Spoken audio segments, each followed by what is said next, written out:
언제든지 나를 만나고 싶으면 날 찾아와도 좋아. 나는 너를 만날 것이고 너의 모든 말에 귀를 기울일 것이고 나는 반드시 응답할 거야 라고 창조주 하나님께서 우리에게 약속하신 것이기 때문에 그렇습니다.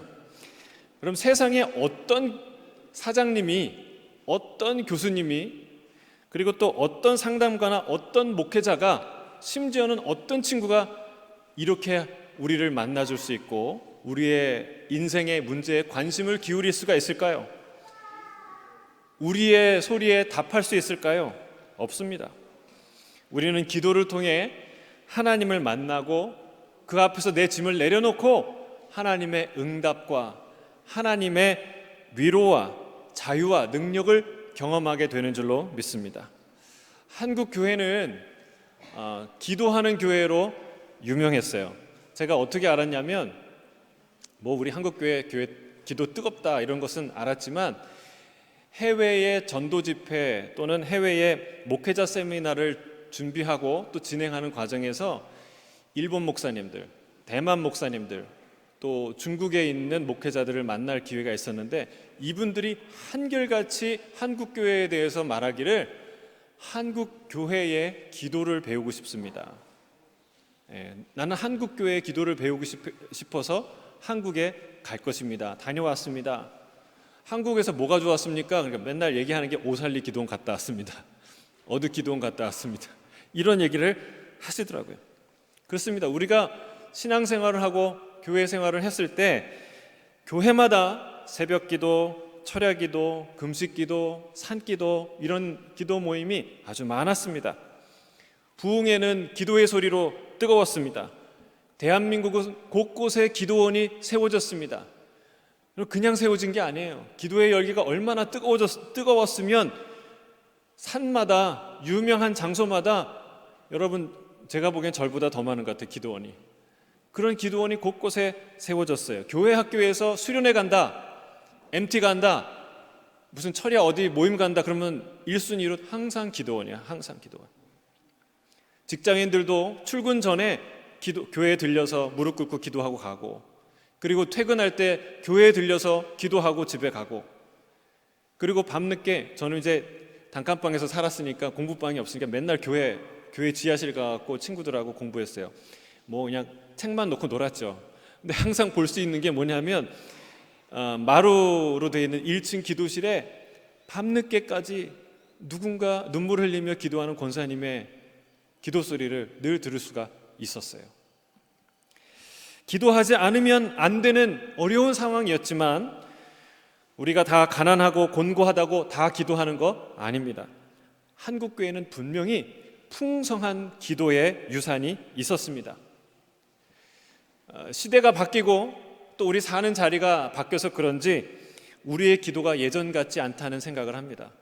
특별히 우리 젊은 세대들이 기도를 혹시 잊어버리지 않았는가, 이 기도의 풍성한 유산을 잃고 살아가고 있지 않는가 염려가 됩니다. 사랑하는 성도 여러분, 기도를 잃으면 생명력을 잃는 겁니다. 기도를 잃으면 죽는 거예요. 여러분, 만남이 없이 어떻게 연인 가운데 사랑을 이루어가겠습니까? 불가능하죠. 가정에 서로의 대화가 없이 어떻게 그 가정이 생기가 있게 돌아갈 수가 있겠습니까? 불가능하죠. 우리 교회에 성도가 하나님과 나누는 긴밀하고 오래고 강력한 그런 기도가 없이 어떻게 성도의 활력과 생명과 능력을 우리가 경험할 수 있겠습니까? 저는 우리 모두의 기도가 회복되기를 주의 이름으로 축복합니다. 우리의 기도가 깊어지고 길어지고 강력해지기를 주의 이름으로 축복합니다. 기도 없이 회복 없습니다. 그리고 기도 없이는 개인도 교회도 나라도 회복할 수 없다는 사실을 우리가 기억하시기를 바랍니다. 이 기도는요, 쉽고도 어려운 것입니다. 왜 쉽냐? 누구나 할 수 있고 언제나 어디서나 할 수 있는 것이 기도이기 때문에 그렇습니다. 근데 뭐가 어렵냐? 기도는 영으로 하는 것이기 때문에 그렇습니다. 이거를 잘 모르면 이 원리를 모르면 기도가 한없이 어렵고 기도가 꼬이기 시작합니다. 기도가 산과 같이 크게 가로막힌 것 같은 느낌이 드는 것이죠. 예수님도 성령의 세례를 받으시고, 세례 받으실 때 성령이 임했죠. 그리고 그 성령에 이끌려 어디로 갑니까? 광야로 가십니다. 광야에 가서 뭐 합니까? 40일 밤낮으로 금식하여 기도하십니다. 성령의 인도하심이에요. 바울은 뭐라고 얘기하냐면 항상 기도하되 성령 안에서 기도하라고 말하고 있어요. 주님의 동생 유다는 유다서에서 뭐라고 얘기합니까? 성령으로 기도하라고 말하고 있습니다. 예배는 그냥 나와서 앉아있으면 예배되는 거 아니죠. 예배는 뭘로 드려야 돼요? 주님이 얘기하셨어요. 영과 진리로. 예배가 영의 일이듯이 기도 역시 영의 일이라는 거예요. 그냥 나와 앉아있는데 마음과 영혼은 따로 논다, 그러면 예배가 되지 않죠. 그게 예배일 수 없듯이 마찬가지예요.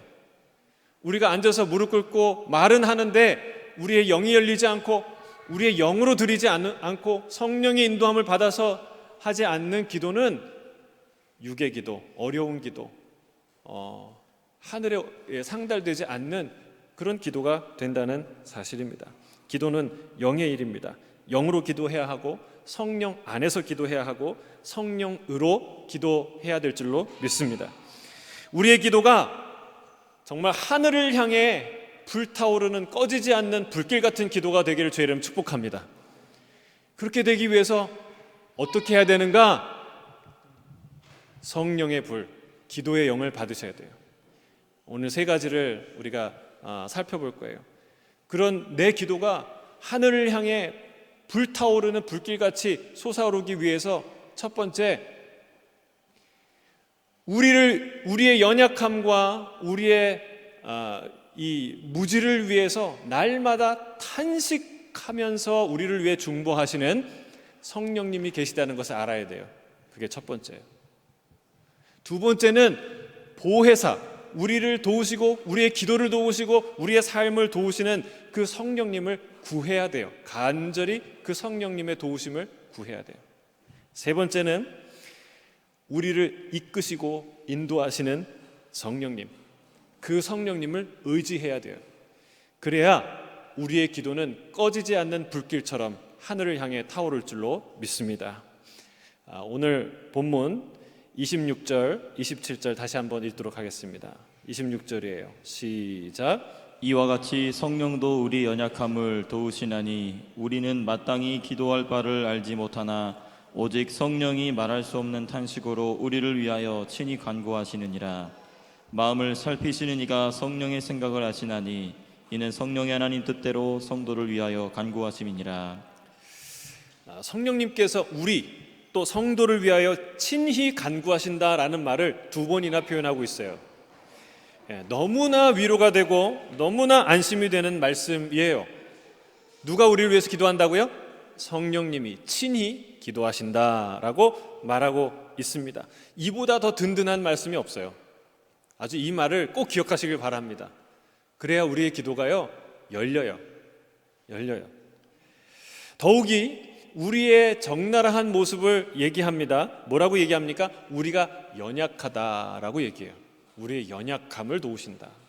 또 마땅히 우리가 구해야 될 바를 우리가 알지 못한다. 우리 영적인 무지를 말하고 있어요. 이것은 우리를 부끄럽게 하는 말이 아니라, 부끄럽게 하려고 하는 말이 아니라 오히려 우리에게 용기를 주려고 하는 말이에요. 용기를 주려고. 여러분, 우리가 기도할 때 마주하는 큰 어려움이 여기서 두 가지가 나오는데, 첫 번째, 기도할 때 우리가 마주하는 큰 어려움은 무엇이냐? 첫 번째는 연약함이에요. 연약함. 자, 성령께서는 말할 수 없는 탄식으로 기도한다고 하셨는데 이것은 성령의 탄식이기도 하지만 사실 오늘 본문을 로마서 8장을 잘 보시면 이 탄식은 우리의 탄식이기도 하다는 사실을 알게 됩니다. 왜냐하면 이 탄식이란 말이 이때 한 번 나오는 게 아니라 앞서 두 번이나 반복이 되고 또 그 문맥 가운데 이 말을 하고 계시다는 사실이에요.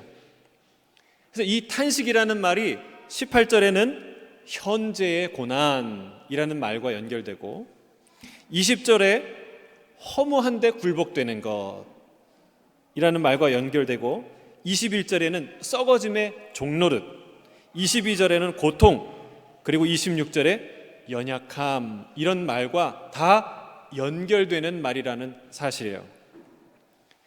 그래서 우리가 이 현재 당하는 고난, 이 연약함, 말할 수 없는 이 탄식, 피조물이 하고 있는 이 탄식, 연약함 때문에 기도하죠. 그 문제 때문에 우리가 기도의 자리로 나아가지 않습니까? 그러나 우리가 기도한다고 이 연약함이 당장에 사라지는 게 아니라는 거예요. 이 문제가 당장 무슨 수학 문제 풀듯이 확 풀려버리는 게 아니라는 것이죠. 그래서 힘든 거예요. 그것 때문에 우리의 기도가 또 힘들어져요. 예를 들어서 사도 바울이 이 사도는 많은 사람을 병자를 고쳤어요. 정말 너무나 많이 고쳤는데 심지어는 이 사람을 신으로 추앙하려고 사람들이 할 정도로 대단한 일들을 했던 사도예요. 그런데 정작 이 사도 바울은 자신의 육체의 가시를 위해서 기도하는데 낫지 않았어요. 여러분, 성경에 보면 3번이나 기도했다고 얘기했는데 3번만 기도했을까요? 몸이 아파 죽겠는데 3번만 기도하십니까? 늘 기도했는데 작심하고 금식 기도를 한 3번 정도 했을 거예요. 작정 기도를 한 3번은 했을 거예요. 근데 하나님의 기도한다고 납니까?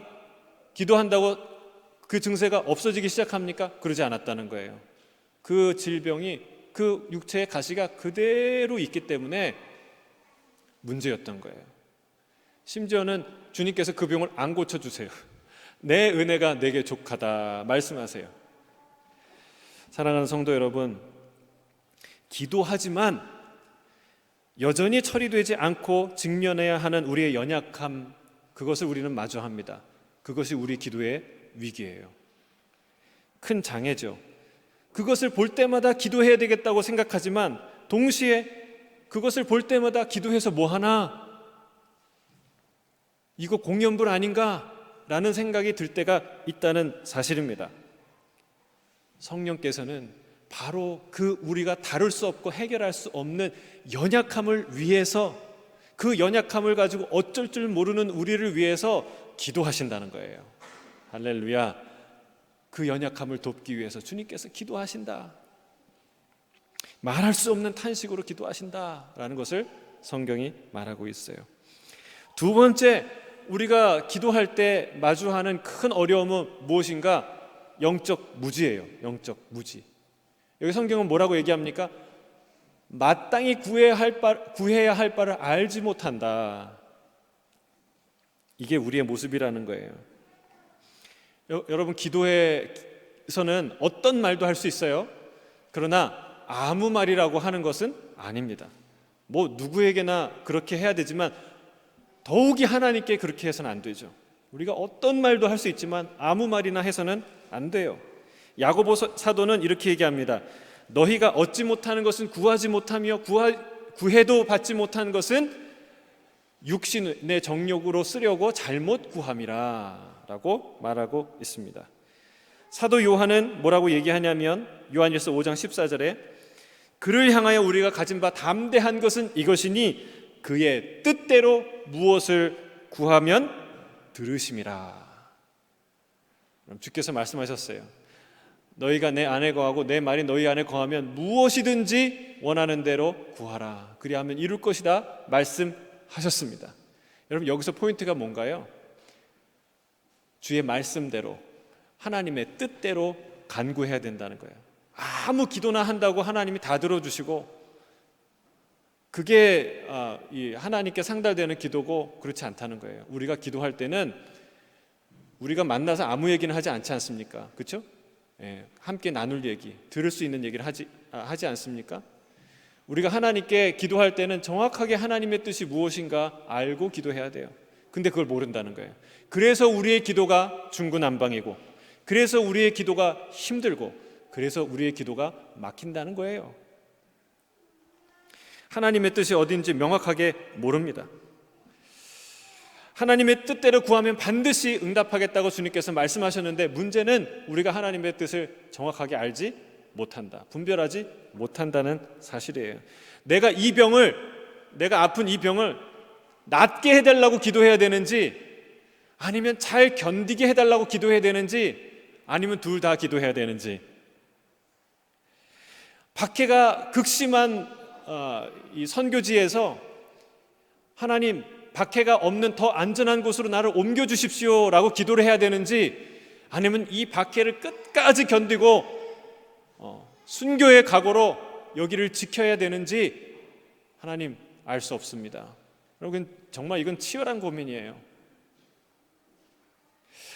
지금 경제적으로 어렵고 이 사업이 위기 가운데 있는데, 하나님, 이 사업을 끝까지 내가 붙들고 나아가야 하는지, 아니면 과감하게 주님을 믿고 정리해야 되는지 알 수가 없습니다.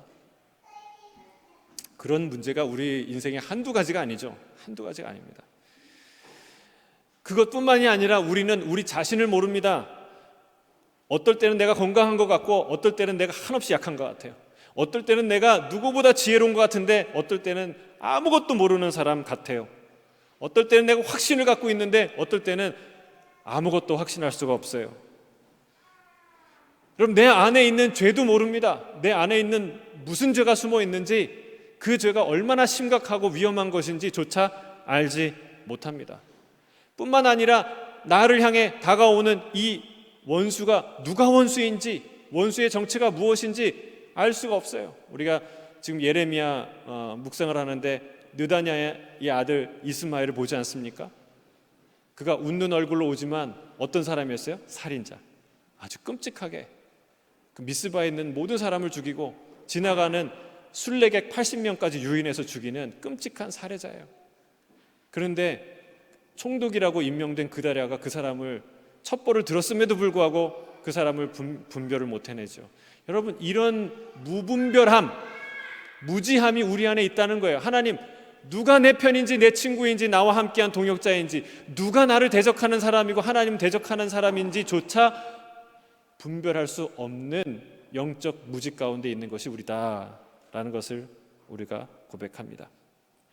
그래서 우리의 기도는 이 영적인 무지와 우리 자신의 연약함 때문에 기도하지만, 그러나 그것 때문에 우리의 기도의 길을 잃게 됩니다. 자주 기도의 길을 잃게 돼요. 기도의 의욕도 꺾입니다. 여러분, 그러나 오늘 얘기하는 건 뭐냐면, 그러한 우리를 위해서 무엇을 기도해야 좋을지조차 말할 수 없는, 입을 열 수 없는 우리를 위해서 말할 수 없는 탄식으로 간절히 친히, 누구 시키는 게 아니라 친히 기도하시는 분이 있는데, 그분이 성령님이라는 거예요. 할렐루야. 여러분, 날마다 중보하십니다. 날마다. 27절에 보니까 뭐라고 얘기합니까? 성령님께서는 하나님의 뜻대로 기도하신다. 하나님의 뜻대로. 얼마나 정확한 기도를 하시겠어요? 내가 여기 남아야 되는지 가야 되는지, 이걸 해야 되는지 안 해야 되는지, 붙들어야 되는지 보내야 되는지, 여러분, 그걸 우리가 알 수 없는데 성령님은 아신다는 거예요. 그것을 위해서 성령님께서 기도한다라고 말씀하십니다. 우리의 연약함 속에서, 판단이 서지 않는 곳에서 정확한 하나님의 뜻을 알고 기도해 주시는 분이 성령님이시다라고 말하는 거예요. 이 말씀은 우리가 하나님의 뜻대로 간구할 수 있도록 성령님께서 지속적으로 우리를 이끄신다는 말이기도 합니다. 본인이 그 뜻을 따라 기도하시며, 또 우리를 기도 중에 성령의 도움으로 날마다 우리를 그런 기도로 이끄신다는 말씀이에요. 그래서 이 모습을 어디에 비유할까 생각했는데, 이런 모습이에요. 기도 가운데 성령님과 우리의 관계에 어떻게 생각하면 되냐면, 자전거를 처음 배울 때 아직도 이제 자전거 못 타시는 분도 있지만, 자전거를 처음 배울 때 겁나잖아요. 엎어지면 막 크게 다치고 뼈 부러지고 막 이럴 것 같잖아요. 근데 아빠가 사랑하는 아들, 사랑하는 딸이 자전거를 배울 때 어떻게 해요? 뒤에서 자전거를 잡아주죠. 자전거를. 그리고 앞으로 갈 때까지 이렇게 같이 붙잡고 따라가는 거예요. 속도가 빨라지면 같이 뛰는 거예요. 마치 그 모습이라는 거예요. 주님께서 우리가 기도라는 자전거를 타고 위태위태하게 흔들거릴 때 우리의 영혼을, 우리의 기도를 붙드시고 우리와 함께 달려가고 계시다라는 사실입니다. 여러분, 이거를 잊지 마시기를 주의 이름 축복합니다. 이것 때문에, 이것을 깨달으면 우리의 기도는 안전합니다. 우리는 안전감을 느끼고 기도를 시작할 수 있어요. 그리고 기도의 의욕이 불붙기 시작합니다. 더 적극적인 기도로 나아갈 수 있게 됩니다. 성령님을 인식하고 성령님을, 우리와 함께 중보해 주시는 성령님을 알게 될 때 기도의 문이 활짝 열리는 거예요. 갓난아이가 엄마가 안 보이니까 막 울다가 우유를 줘도 안 먹다가 엄마를 본 이후에 아, 엄마야, 나야 하면은 아, 엄마구나 라고 깨닫고 아이가 안심하고 그제야 우유를 먹듯이, 여러분, 우리가 어떻게 이 불안한, 내가 넘어갈 수 없는 연약함, 해결할 수 없는 연약함, 알지 못하는 그 미궁의 속으로 빠져드는 나의 무지를 뛰어넘어서 어떻게 기도할 수 있습니까? 나와 함께 기도하시는 성령님이 있다는 사실을 알 때에, 정확하게 하나님의 뜻을 가지고 나를 위해 중보하시는 분이 있다는 것을 알 때에 우리는 비로소 안전하게, 담대하게 기도로 나아갈 수 있게 될 줄로 믿습니다. 여러분, 때로는요, 우리가 너무 힘들어서 기도가 안 나올 때가 있어요. 그럴 때 잊지 말아야 돼요. 나를 위해 기도해 주시는 강력한 중보자가 있다는 사실을. 그래서 이거를요, 노래로 만든 게 있어요. 노래로. 네, 노래로 만든 노래가 있어요. 여러분, 네. 당신이 지쳐서 기도할 수 없고 눈물이 빗물처럼 흘러내릴 때 주님은 하시네 당신의 약함을 사랑으로 돌봐주시네.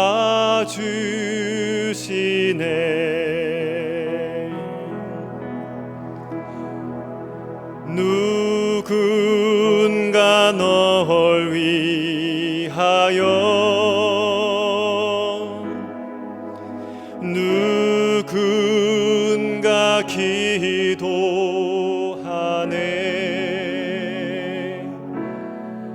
내가 홀로 외로워서 마음이 무너질 때 누군가 널 위해 기도하네. 다 함께 다시 한번 노래하겠습니다. 당신이 지쳐서 기도할 수 없고 눈물이 빗물처럼 흘러내릴 때 주님은 아시네 당신의 약함을 사랑으로 돌봐주시네.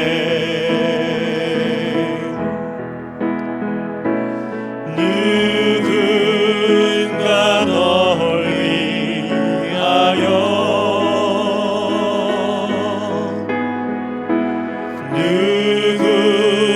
누군가 기도하네.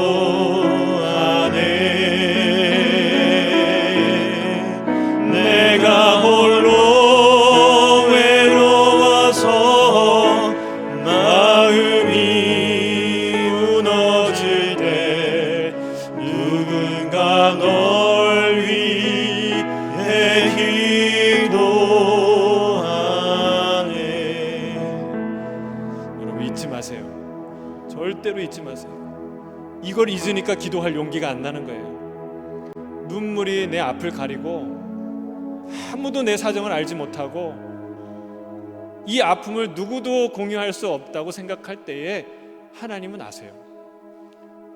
나를 위해서 탄식하는 그 말할 수 없는 탄식으로 나를 위해 기도하며 우리를 위해 친히 간구하세요. 여러분, 그분을 알 때, 그런 중보자가 있다는 것을 알 때 다시 엎드릴 수 있어요. 다시 용기를 내서 기도할 수 있어요. 사랑하는 우리 예수 따라가는 교회 모든 성도님들, 항상 이 중보자 성령님과 함께 기도의 자리로 나가게 되길 주의 이름 축복합니다. 이 말은 성령님이 나를 위해서 기도하시니까 우리 기도 안 해도 되겠네요. 그냥 우리가 나보다 더 하나님의 뜻을 잘 아시고 나보다 더 간절히 기도하는데 난 기도 안 해도 되겠네요. 여러분, 이 말이 절대로 아니에요. 그렇게 생각하시면 착각입니다. 위대한 착각이에요. 주님께서 이렇게 얘기하셨어요. 항상 기뻐하라, 쉬지 말고 기도하라, 범사에 감사하라. 이것은 그리스도 예수 안에서 너희를 향한 하나님의 뜻이니라. 여러분, 꼭 기억하세요. 하나님의 뜻이 뭐예요? 쉬지 않고 기도하는 거예요. 쉬지 않고 기도하는 건 얼마나 열정적인 기도예요. 여러분, 이런 기도로 나아갈 수 있도록 성령의 중보를, 성령의 능력을 힘입어서 그런 기도의 자리로 나아가라고 하시는 말씀이 바로 이 말씀입니다.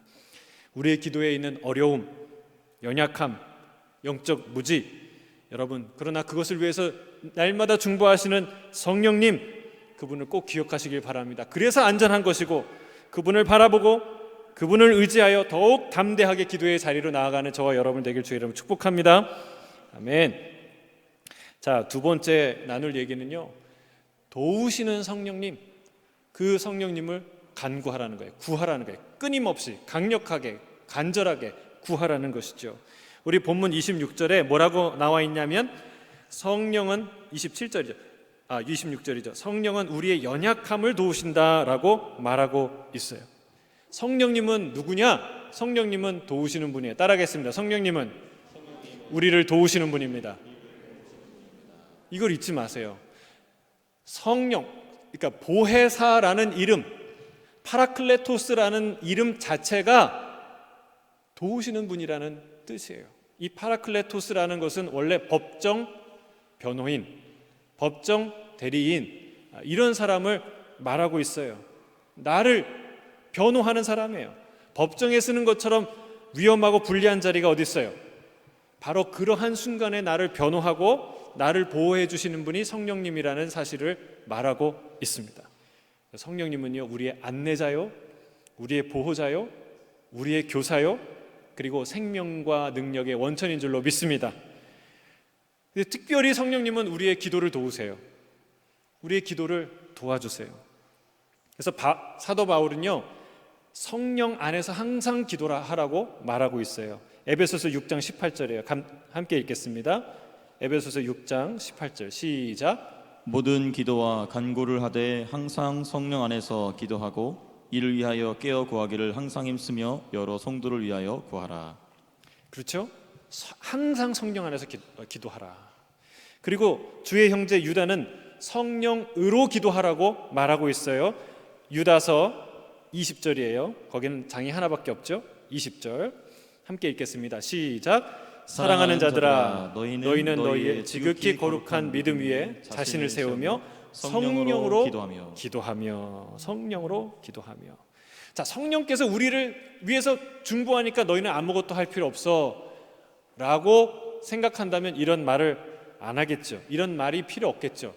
근데 성령 안에서 성령으로 기도하라는 말은 무슨 뜻입니까? 우리가 기도할 때 성령이 계시다는 것을 의식할 뿐만 아니라 그분과의 실제적인 어떤 관계 속에서 기도하라는 거예요. 그리고 그분의 임재와 도우심으로 더 적극적으로 기도하라, 구하라, 그분의 도우심을 구하라 라고 말하는 것이 성령 안에서 기도하라, 성령으로 기도하라 라는 것이죠. 여러분, 성경을 보면요, 하나님께서 성령에 관해서 지속적으로 뭐라고 얘기하냐면 주시겠다고 얘기해요. 성령을 주시겠다. 네가 구하면 주겠다. 요엘서 2장 28절 29절. 성령 구약 성경에도 성경을 약속한 구절이 많은데 아주 대표적인 말씀이죠. 이 한 구절을 읽겠습니다.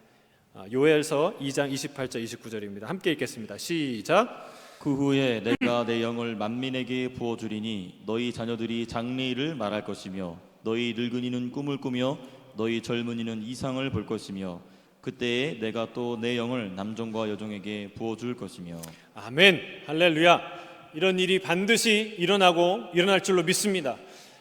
그 말세 때에 하나님께서 이 영을 만민에게 부어주신다고 그랬어요. 우리의 자녀들이 뭐 한다고요? 장래에 대해서 말할 거라고. 오늘 뭐 하고 놀지 이런 거 얘기하는 게 아니라 내가 앞으로 뭐가 될 것이다. 너희 늙은이는 꿈을 꾸리라. 맨날 추억 갖고 사는 게 아니라 내가 나이가 60이 돼도 70이 돼도 하나님이 주신 꿈을 안고 사는 사람, 성령 충만한 사람이에요. 여러분, 젊은이들이 뭐예요? 이상을 본대. 이상을. 현실을 보는 게 아니라 이상을 본대요. 여러분, 우리 젊은이 다 현실의 문제 때문에 전전긍긍하지 않습니까? 일희일비하지 않습니까? 그러나 이 젊은이들이 이상과 비전과 꿈을 본대요. 할렐루야. 이런 일이 일어날 줄로 믿습니다. 또 그때 내가 내 영을 남종과 여종에게 부어줄 것이다. 만민에게 부어줄 것이다. 여기에 해당이 안 되는 연령층이나 대상이 없다는 것을 우리가 알아야 됩니다. 그 모든 자에게 뭐 하겠다고요? 성령을 주시겠다. 주시겠다는 말이 뭐예요? 성령은 우리가 스스로 만들어내는 것 아니다. 우리 안에 있는 어떤 것 아니다. 그리고 어디서 슬쩍 우리가 가져오는 것 아니다. 성령은 우리가 구하고 찾고 두드릴 때 하나님께서 주시는 것이다. 하나님께 있는 것이요 하나님께로부터 오는 것이다. 그게 성령이다 말하는 거예요. 성령은 주셔야 받는 것이고 주시고자 하는 분명한 뜻을 하나님이 갖고 계시고 그리고 구하면 주시겠다는 말씀입니다. 창세기 6장에 타락한 인간이 처음부터 끝까지 그 악한 것을 아시고 그의 영을 거두시죠. 내 영이 저들과 다시는 함께하지 않을 것이다. 떠나죠. 근데 그 떠났던 영이 언제 임하는 거예요? 바로 이때, 주님이 정하신 이때에, 오순절 마가의 다락방에 성령의 시대가 시작되는 거예요. 여러분, 그 이후에 지금까지 성령님이 우리와 함께 하시는 줄 믿습니다. 성령님이 하나님께서 부어주시면 우리에게 오신다는 사실이에요. 예수님도 이 부분에 대해서 아주 제자들에게 분명하게 가르쳤습니다. 약속하셨습니다. 내가 아버지께로 가는 것은 가서 너희에게 성령을 보내주기 위해서 간다. 그리고 그 일이 너희에게 매우 유익하다라는 사실을 주님께서 강조하셨어요. 성령 없이는 우리의 믿음도 우리의 교회도 우리의 구원도 다 헛된 바람이 되고 마는 것입니다. 이 모두가 다 성령의 역사예요. 구원의 복음은 예수 그리스도께서 완성하셨어요. 그러나 한 개인이 그 복음을 믿고 그리고 구원 얻는 그리고 성화되는 그 모든 과정은 누가 관여합니까? 누구의 선물이에요? 성령님이에요. 성령님의 역사의 열매라는 사실이에요. 그래서 성경은요, 성령을 좋은 것이라고 말합니다. 따라하겠습니다. 성령님은 좋은 분입니다. 가장 좋은 분입니다. 누가복음에 얘기하잖아요. 악한 자라도 자녀가 구하면 좋은 것, 새 것, 그리고 브랜드, 아주 비싼 거 주는데 하물며 하늘에 계신 너희 아버지께서 구하는 자에게 좋은 것, 성령을 주시지 않겠느냐라고 말하는 거예요. 여러분, 성령은 좋은 것, 가장 좋은 것, 그게 성령인 줄로 믿습니다. 여러분, 우리가 성령을 안 구하는 이유, 뜨겁게 구하지 않는 이유, 구하다가 포기하는 이유는 무엇입니까? 성령이 그만큼 좋은 것인지 제대로 모르기 때문에, 확신하지 않기 때문에 그렇습니다. 그래서 여러분, 우리가 기도할 때 성령을 구하십시오. 강력하게 구해야 돼요. 간절하게 구해야 돼요. 그럼 만약에 하나님께서 여러분 1년 동안 하루도 빠지지 않고 새벽마다 1시간 동안 나를 향해서 열심히 간구하면 예외 없이 모든 사람에게 100만 불짜리 집 한 채를 다 주겠다. 만약에 하나님이 그렇게 행하신다면 그럼 하시겠어요? 안 하시겠어요? 그 기회를 잃어버리겠어요? 안 잃어버리겠어요? 하죠. 여러분 1년 끝나고 한 채 얻고 또 하겠죠. 두 번째, 세 번째, 2차, 3차 하겠죠. 여러분 좋은 것을 모르니까 안 한다는 거예요. 100만 불짜리 집 한 채와 성령님을 비교할 수 있나요? 비교할 수 없습니다. 여러분 만일 성령께서 우리를 돕지 않으신다면 우리의 기도는 한순간에 무기력하게 됩니다. 무의미하게 됩니다. 육의 기도에 머무르게 됩니다. 영의 기도가 되지 못합니다. 성령의 도움 없이 내 스스로 기도할 수 있는 순간은 단 한순간도 없다는 사실을 우리가 알아야 돼요. 그래서 기도할 때 뭘 구해야 돼요? 성령의 도우심을 구해야 돼요. 성령의 도우심. 보혜사 성령님을 구하는 기도를 쉬지 않고 중단하지 않고 해야 합니다. 평생 동안 해야 한다는 것이죠. 성령을 구해야 되는 또 다른 중요한 이유가 하나 있습니다. 그것은 성령님은 인격체이기 때문에 그래요. 인격체. 물건은요, 한번 사면 계속 그냥 씁니다. 그냥 쓰면 돼요. 나를 계속 쓰실 거냐고 묻지 않아요, 물건이. 근데 사람은 그렇지 않아요. 제가 결혼하고 나서 당혹스러운 질문 중에 하나는 나를 사랑하냐고 물어보는 아내의 질문이었어요. 아니, 사랑하니까 결혼했고 사랑하니까 다 포기하고 결혼하고 이 어려움을 뚫고 우리가 결혼하지 않았냐라는 마음이 내 안에 있어요. 근데 그 정말 몰라?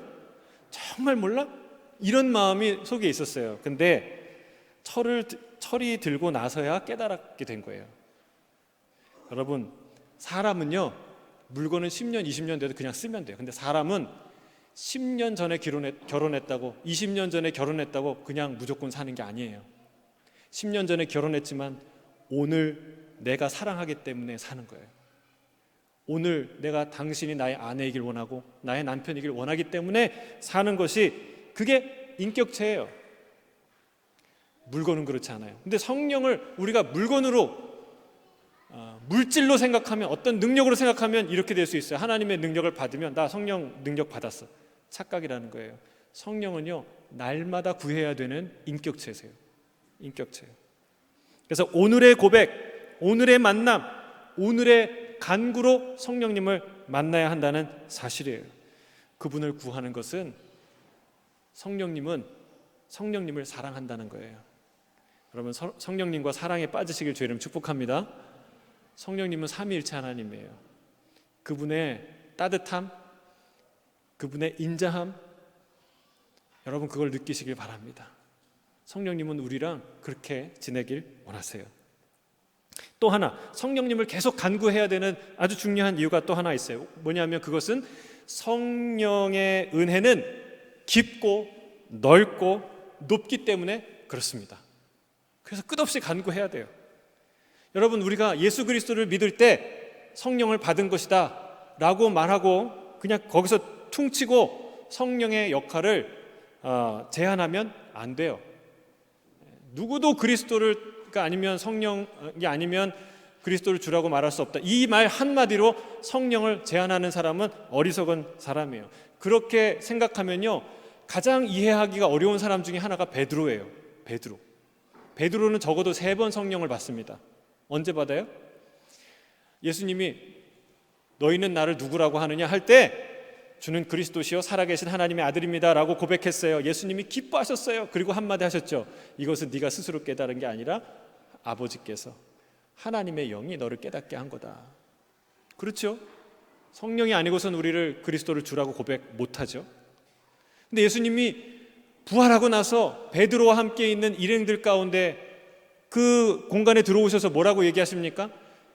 숨을 내쉬면서 뭐라고 그래요? 성령을 받으라. 아니, 성령 받은 사람한테 왜 또 받으라고 하시죠? 그리고 나서 부활하실 때 얘기하십니다. 이렇게 승천하실 때 너희는 다른 데 가지 말고 한데 모여서 예루살렘에서 내가 약속한 바 그 성령을 받기 위해 기도하라 말해요. 여러분, 이해가 됩니까? 도대체 성령을 3번씩이나 받는 게 왜 기록되어 있습니까? 한 번 받고 끝나는 거라면 여러분 왜 3번이나 이렇게 말씀하시는 것인가요? 우리가 깨달아야 돼요. 성령은 에스겔의 환상처럼, 성령 충만함은 에스겔의 환상처럼 그 단에서, 보좌에서, 성전에서 흘러나오는 그 물이 점점 더 흐를수록 깊어지고 넓어지는 강이 되는 것처럼 하나님의 성령의 충만함은 그와 같은 줄로 믿습니다. 처음에는 발목을 채워요. 그 다음에 더 조금 가면 무릎을 채워요. 그 다음에 더 들어가면 허리가 넘어가요. 그 다음에 조금 더 들어가면 목을 넘어요. 그리고 나서는 아주 내 키를 넘는 거대한 은혜의 강줄기가 된다는 사실이에요. 여러분, 그런 놀라운 성령의 날마다 풍성하고 날마다 거대한 은혜의 강줄기를 경험하게 되기를 주의 이름으로 축복합니다. 그래서 성령을 날마다 구해야 돼요. 끊임없이 구해야 돼요. 그렇게 될 때 뜨거운 성령의 불, 멈추지 않는 기도의 불, 우리의 연약함과 무지를 태울 수 있는 능력의 불을 구할 때 우리의 기도는 불이 될 줄로 믿습니다. 아멘. 세 번째는요, 이끄시는 성령님, 인도하시는 성령님을 의지하라는 거예요. 성령님은 우리를 위해 중보하시고 도와주실 뿐만 아니라 우리를 인도하십니다. 우리가 암송한 시편 139편, 이 말씀이 성령님의 존재를 이보다 더 시적으로, 이보다 더 아름답게 묘사하는 글은 찾아보기 어렵습니다. 다윗은 이렇게 고백합니다. 시편 139편 7절에서 10절까지요. 같이 한번 외워볼까요? 시작. 내가 주의 영을 떠나 어디로 가며 주의 앞에서 어디로 피하리까? 내가 하늘에 올라갈지라도 거기 계시며 스올에 내 자리를 펼지라도 거기 계시니이다. 내가 새벽 날개를 치며 바다 끝에 가서 거주할지라도 거기서도 주의 손이 나를 인도하시며 주의 오른손이 나를 붙드시리이다. 여러분, 주의 영을 떠나서 우리가 갈 곳이 없어요. 이 말은 우리가 주의 영을 피할 곳이 없다라는 말이 아니라 주의 영이 우리를 결코 놓치지 않는다는 뜻입니다. 성령님이 우리를 놓칠 수 없다라는 말이 바로 이 말의 뜻인 거예요. 저 하늘 꼭대기에도 저 스올의 밑바닥에서도 주의 영은 우리와 함께 하시며 우리를 붙드시는 줄로 믿습니다. 새벽, 아무도 알지 못하는, 아무도 알 수 없는 그 은밀한 나만의 고난의 시간, 슬픔의 시간에서마저도 내가 바다 끝에 가서 거할지라도 거기서도 주의 손이 나를 인도하시고 주의 오른손이 나를 붙드신다고 말하고 있어요. 여러분, 이 말을 할 수 있는 자격을 가지고 있는 사람이 누구냐면 다윗이에요. 다윗은 사울 왕을 피해서 안 다녀본 곳이 없는 사람이에요. 특별히 보통의 사람이라면 가지 않을 곳만 골라서 다녔어요. 굴, 사막, 숲. 그러니 이런 고백을 할 수 있는 것입니다. 여러분, 이 말은 뭐예요? 거기서도 내가 누굴 만났다는 거예요? 주의 영을 만났다는 거예요. 깊은 동굴 속에서, 아무도 없는 광야 속에서, 누구도 찾지 않는 그 외로운 고난의 현장에 누군이 있었다는 거예요? 주의 영이 있었다는 거예요. 그분이 나를 만져주셨다는 거예요. 그분이 내 기도를 들어주셨다는 거예요. 그분이 응답하셨다는 말씀이에요. 성령님은 우리와 함께 하시는 줄로 믿습니다. 기도의 자리에 언제나 먼저 와 계시는 분이 성령님이신 줄로 믿습니다. 주님은 세상 끝날까지 함께 하실 거라고 약속하셨어요. 성령님은 우리를 이끄십니다. 주의 손이 나를 인도하시며 주의 오른손이 나를 붙드십니다. 예수님도 바로 그 성령의 손에 이끌려서 광야로 가서 기도하셨습니다. 전도자 빌립도 그 성령의 손에 이끌려 나아가 에디오피아 내시를 만나 복음을 전합니다. 바울도 그 성령의 손에 이끌려 마게도니아 지방으로 건너갑니다. 그 어떤 두려움과 그 어떤 근심과 걱정을 다 떨쳐버리고 그런 믿음의 길을 가게 되는 것이죠. 성령은 우리를 이끄시는 분인 줄 믿습니다. 가장 옳은 방향으로, 우리가 볼 수 없는 안전한 곳으로 날마다 우리를 이끄시는 분이 성령님이십니다. 그래서 우리의 기도 역시 성령의 인도를 받아야 합니다.